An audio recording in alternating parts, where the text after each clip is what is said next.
Thank you, Las Cancorla. And my thanks to Deputy Matthews. I wanted to go back down to the Public Accounts Committee, so I'm in a bit of a rush, but thank you for that. Minister, I do welcome this bill. And just to say initially, I think the NTMA has proven itself a very capable arm of the state. I think that should be recognised.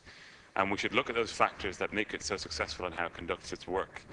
In terms of how people are recruited, how they're compensated and rewarded for performance in the workplace. I mean, there is perhaps a lesson that can be shared with other departments and other aspects and other public bodies. Of course, there are different salary scales in the NTMA for various reasons, but it's the way in which they structure the pay scales, the way in which they incentivise competition in the workplace, they reward achievement, and people are held to account as well and responsible for their actions. I think is an interesting case study, perhaps, in lessons that might be shared with other aspects of the state and how we do our work. A strategic investment fund for the state is important, but, Minister, I think it must be strategic.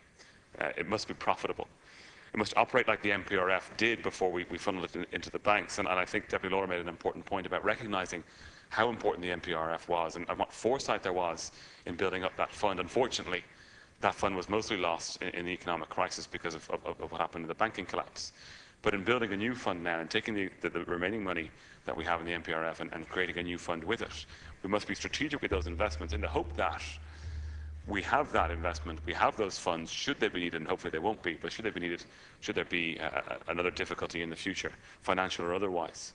The investments that must be made on the basis of receiving a decent financial return for the taxpayer. We're not spending this money, we're investing it.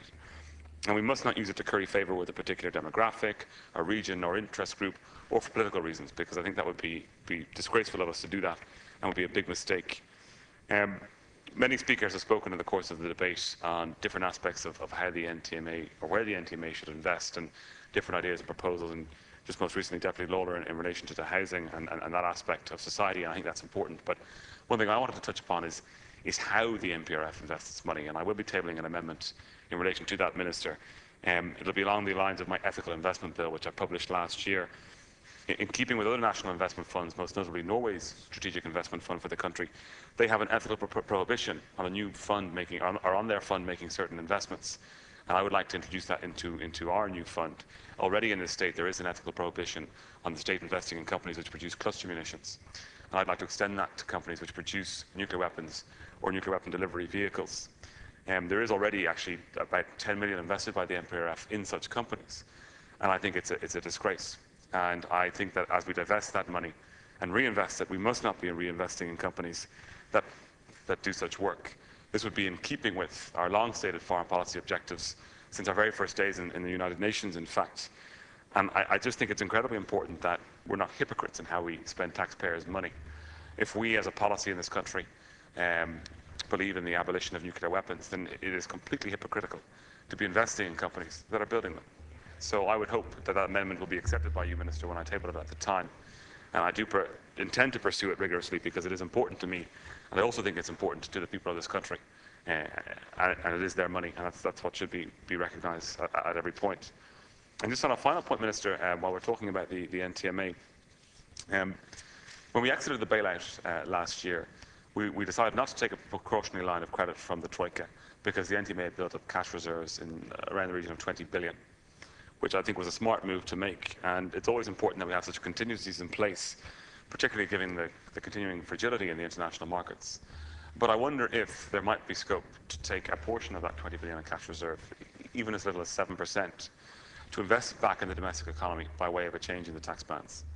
If we were to increase the entry point of the marginal rate of tax by €10,000, it would cost the state 1.3 billion. I'm not sure if we're going to have that, even on the current growth forecasts for this year. And in line with it, in keeping with the cuts that have to be made this year to bring the annual deficit down. But it would be a one-off payment, but such a one-off payment might actually prove the stimulus that we need so that going into next year in growth levels, that might be able to carry over and become something more permanent. I wonder if it's something that's been discussed at senior level. I wonder if it's something to be considered, but I would ask that if it is not being, that it would be, because the arithmetic that's coming up in the next budget is tight. There are certain concerns that the current programme that is in place, and it's a programme that's there with specific parameters that are set out not only in Irish law but in European law, I'm concerned from what I've heard in certain quarters that we may not be sticking to that programme. But it's incredibly important that we reduce the deficit because we're legally obliged to, but it's important also for the continuing economic stability of the state. But at the same time, we have to find measures where we might be able to help stimulate the economy that might not be directly in front of us in terms of the job creation that's happening every month, and that's welcome. And this might be something we're looking at as a one-off to then help carry us over into next year into more permanent changes in the tax arrangements in this country. Thank you. Thank you.